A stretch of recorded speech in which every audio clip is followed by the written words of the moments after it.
Hi everyone. I wanted to do an update since my last little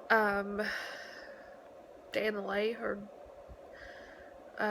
week in our life, I guess it was called, video that I did, and you saw me a sobbing, crying mess and just not handling life at that point.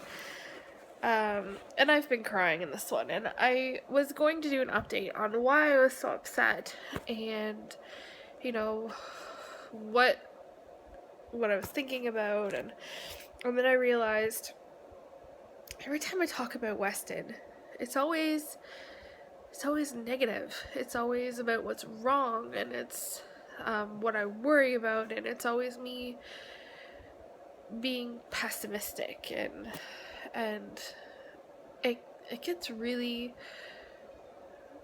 old hearing the negative stuff. It gets really emotionally and mentally draining, constantly just talking about negative things. So even though today happens to be a bit of a sad day, you can just say that I ended up on the wrong side of YouTube and then it completely ruined the rest of my day. I don't know if that's ever happened to anybody else, but that's what happened today. So just some thoughts entered my mind that I didn't want to think about, but ended up thinking about, and then I ended up in a mess of tears and had to come up and into my room and collect myself. Now, normally, me being in the state that I am in, I would have to give myself 24 hours to recover from that because it was pretty upsetting and whatnot, but I'm going to try something different. I'm going to come on here and tell you about all of the positive things going on with Weston right now. So, I'm trying to think if I've ever done an update video on him, his milestones or whatever, but I don't think that I ever have. So, I am going to tell you a little bit about Williams syndrome, just a very brief part of it. It's like just a minuscule part of all of Williams syndrome. But the kids with Williams syndrome have learning disabilities, developmental delays, and it's a very large spectrum. Some kids, there's just a very minor delay or disability, and others it's very severe. Some of them are nonverbal. Some of them take months and months and months and months before they do a milestone, such as rolling over, which would usually happen anywhere between, I think it's 2 and 4 months with the typical developing baby, and some of them it might be 1 year old. Weston had his developmental assessment right around 10 months old, and they told me that he was delayed to about 6 months. So at 10 months old, Weston could not crawl. He was up on hands and knees rocking back and forth, but he could not crawl. He was still eating purees. Any textures of any sort he was choking on or gagging on, just couldn't have anything but purees. He was still having trouble sitting up instead of you know how when babies, when they sit up, their spines are curved over like that. They're more like sitting up and leaning towards the floor, as a typical developing baby will do that, and then their spine starts to straighten out and they sit up more taller with better posture. Well, Weston wasn't doing anything with better posture. He still had the leaning towards the floor. So he also didn't know how to do things like clap hands, didn't follow any sort of commands like Weston clap your hands, didn't know how to wave, any of that stuff. And this was at his 10-month assessment. I think, yeah, he was either just about to be 10 months old or just after he turned 10 months old. Weston's going to be 11 months old on the 29th of May, and he's crawling.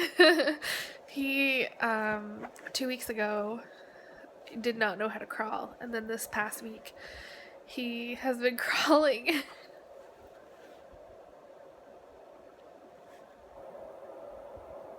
I'm so proud of him. I'm so proud. I can't help but cry. He goes to therapy every other Wednesday for an hour, physical therapy. And he's worked so hard in therapy. Like, they really get him doing things to the point where he's fussy and crying and he's tired. He doesn't want to do anymore. But he's worked tremendously hard to learn how to crawl. And he's proved a lot of these people wrong. And if you tell him clap your hands, he totally does. I have videos on my Instagram where he's so excited to hear music and he say clap your hands, and he totally will. And he's learned how to wave. He's not eating as much pureed foods anymore. We totally went to pieces of food. Like the other day he was eating some of my chicken Caesar salad pasta, and it was like legit pieces. I didn't have to puree any of it, and he's doing wonderful.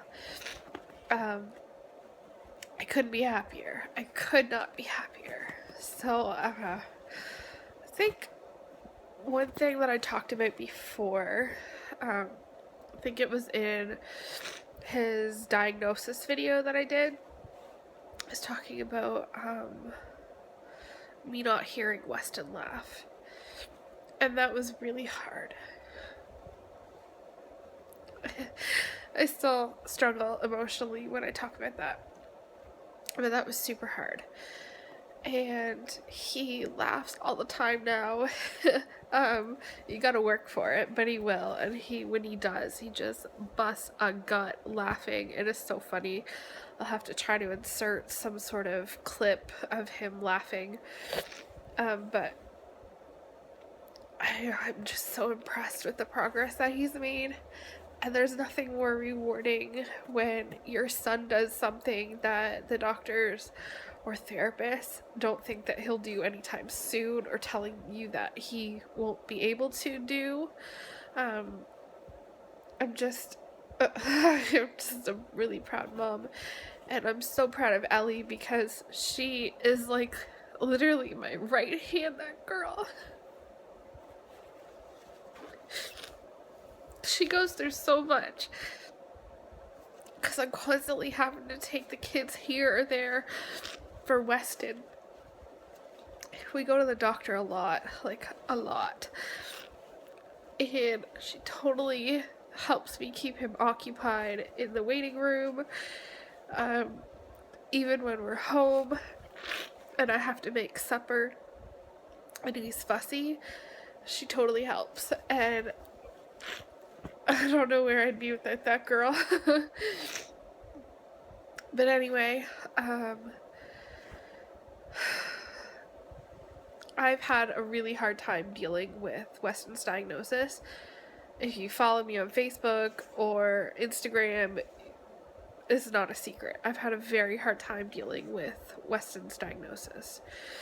So I am in need of a mental break for my own sanity. I've gone through a very serious depression.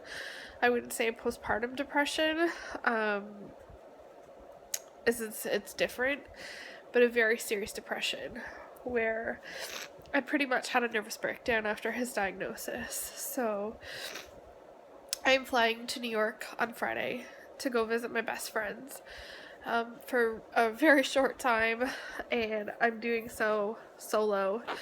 And when I get off the plane back here, my plane lands at 1 a.m, and I have to take Weston to the Children's Hospital, and I have to leave by 9 a.m. same day. and they will tell me if he needs open heart surgery or not. So before I venture down that road of the unknowns, I need to get myself a mental break. So I figured I would vlog some things well in New York, because I have a lot planned, even though I'm there for a very short amount of time.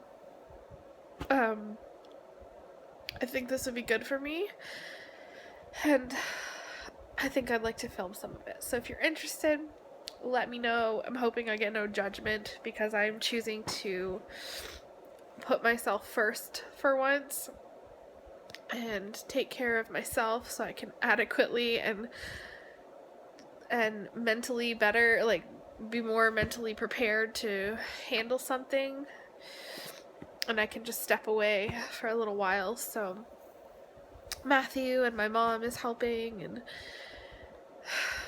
I think it would be really good for me. So if you're interested, leave a comment, and I will talk to you on Friday. Bye.